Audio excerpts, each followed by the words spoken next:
بسم اللہ الرحمن الرحیم۔ السلام علیکم بردرز اینڈ سسٹر، آپ کیسے ہیں؟ آج میں آپ کو استخارے کے بارے میں بتاؤں گی کہ استخارہ کیا ہے، اس کا طریقہ کیسا ہے سنت کی روشنی میں۔ تو آئیے ہم سٹارٹ کرتے ہیں۔ بیسیکلی استخارے کی اسلام میں بہت اہمیت ہے، تو اہمیت جاننے سے پہلے ہم اس کے بارے میں کچھ غلط فہمیاں جان لیتے ہیں۔ استخارے کو صرف خواب کے ساتھ منسوخ کر دیا گیا ہے کہ خواب میں ہی نظر آتا ہے، جبکہ ایسا کچھ نہیں ہے۔ استخارے کا تعلق خواب سے بالکل نہیں ہے۔ تو یہ کوئی آپ خواب میں اچھی چیز دیکھیں، بری چیز دیکھیں، اسے استخارے اسی سے ریلیٹڈ بنا دیا گیا ہے، جبکہ ایسا نہیں ہے۔ اور دوسرا یہ کہ استخارہ صرف عشاء کی نماز کے بعد ہی کیا جاتا ہے۔ یہ بھی سنت کو آپ دیکھ لیں، ایسا کوئی اللہ کے نبی نے نہیں بتایا کہ صرف عشاء کی نماز کے بعد کیا جاتا ہے۔ یہ زوال کے ٹائم کے علاوہ آپ کسی بھی وقت 2 نفل حاجت کے پڑھ سکتے ہیں۔ اس کا طریقہ مزید میں آپ کو آگے بتاتی ہوں کہ طریقہ کیا ہے۔ دوسرا یہ کہ استخارہ جو ہے وہ آن لائن نہیں ہوتا، اور نہ ہی یہ کسی عالم سے، کسی استاد سے فون پہ نہیں کروایا جا سکتا، اور نہ ہی یہ 5 منٹ کے اندر کہ استخارہ بس 5 منٹ میں ہم آپ کو اس کا رزلٹ بتا دیں گے، اور نہ یہ پانی پہ کہ کاغذ ادھر جائے، دائیں طرف جائے ٹھیک ہوگا، بائیں طرف جائے، اس طرح کا کچھ نہیں ہے۔ غیب کی باتوں کا علم صرف اللہ تعالیٰ کے پاس ہے اور کوئی نہیں جان سکتا۔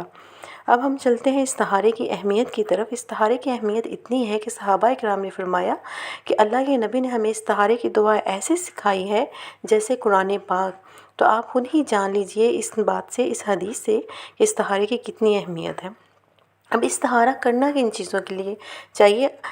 اب استخارہ آپ ڈیلی لائف میں ڈیلی بھی کر سکتے ہیں، اور اس کے علاوہ شادی کے لیے اگر کوئی رشتہ، اچھا رشتہ آیا ہوا ہے، آپ جاننا چاہتے ہیں وہ آپ کے حق میں بہتر ہے کہ نہیں، اس کے لیے بھی آپ استخارہ کر سکتے ہیں۔ تو اللہ تعالیٰ خود ہی اس میں خیر ڈال دے گا یا پھر دور کر دے گا آپ سے۔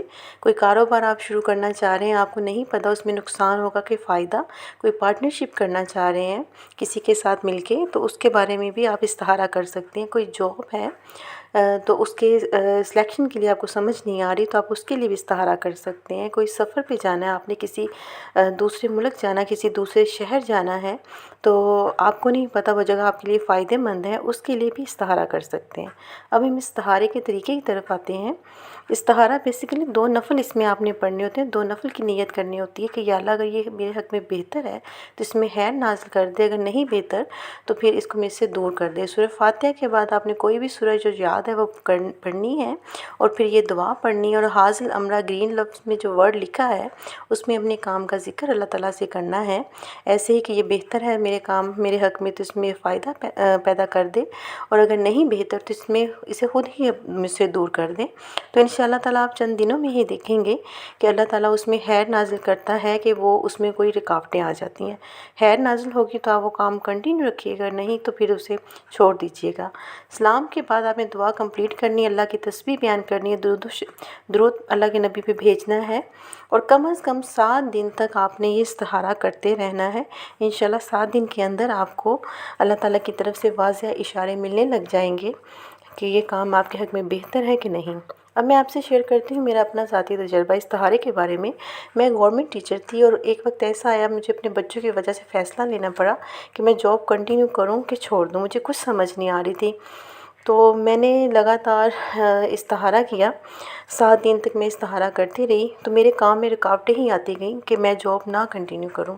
کافی مشکل ڈیسیژن تھا، لیکن میں نے لے لیا، تو میں نے جاب چھوڑ دی۔ الحمدللہ تقریباً مجھے جاب چھوڑے 3 ایئر ہو گئے ہوئے ہیں، لیکن اس دوران مجھے ایک دفعہ بھی پچھتاوا نہیں ہوا کہ میں نے کیوں جاب چھوڑی۔ میں بہت ہنسی خوشی زندگی گزار رہی ہوں اپنی فیملی کے ساتھ۔ تو بیسیکلی استخارہ جو ہے یہ اللہ پہ توکل کرنے کا نام ہے، کہ آپ استخارہ کر کے بس اللہ پہ چھوڑ دیتے ہو، تو اللہ تعالیٰ اس میں خود ہی خیر ہے تو آپ کے لیے آسانیاں پیدا کر دیتا ہے، اگر نہیں تو اللہ تعالیٰ وہ چیز آپ سے دور کر دیتا ہے۔ دعاؤں میں یاد رکھیے گا۔ جزاک اللہ خیر۔ الحمدللہ۔